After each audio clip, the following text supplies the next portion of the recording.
நெல்லை மாவட்டம் வடக்கன்குளம் அருகே உள்ள பெத்தரங்கபுரத்தில் மதுபோதையில் ஏற்பட்ட தகராறில் இளைஞர் மீது கொடூர தாக்குதல் நடைபெற்ற சம்பவம் அதிர்ச்சியை ஏற்படுத்தியுள்ளது.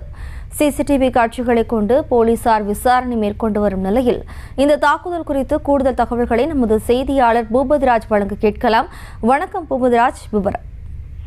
ஜெயஸ்ரீ வணக்கம். அதாவது நெல்லை மாவட்டம் வடக்கன்குளம் அருகே உள்ள சிவசுவரபுரத்தை சேர்ந்தவர் ராபின். இவர் நேற்று வடக்கன்குளத்தில் உள்ள டாஸ்மாக் கடை ஒன்றில் மது வாங்கி குடித்துள்ளார். அப்பொழுது அவருக்கும் அங்கு ஏற்கனவே மது குடித்துக் கொண்டிருந்த மற்றொரு கும்பலுக்கும் இடையே வாக்குவாதம் ஏற்படுகிறது.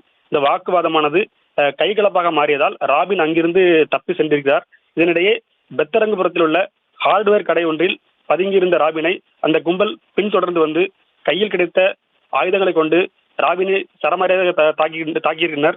இந்த தாக்குதலில் நிலை குலைந்த ராபின் படுகாயத்துடன் மருத்துவமனையில் அனுமதிக்கப்பட்டு சிகிச்சை பெற்றிருக்கிறார். இந்த காட்சியானது ஹார்ட்வேர் கடையில் உள்ள சிசிடிவியில் பதிவானது. இந்த காட்சியின் அடிப்படையில் ராதாபுரம் போலீசார் வழக்கு பதிவு செய்து விசாரணை மேற்கொண்டு வருகின்றனர். ஜெயஸ்ரீ, செய்திகளை உடனுக்குடனும் துல்லியமாகவும் தெரிந்து கொள்ள சப்ஸ்கிரைப் பண்ணுங்க.